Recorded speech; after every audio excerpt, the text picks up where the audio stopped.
ఘడియవో జన్మగా నే గడుపుతున్నానని ఈ మహిమ నీదేనని నీకైనా తెలుసాని నీకు చెప్పాలని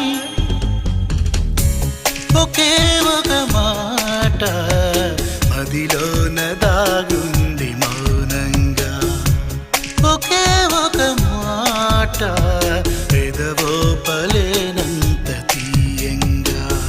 నా పేరు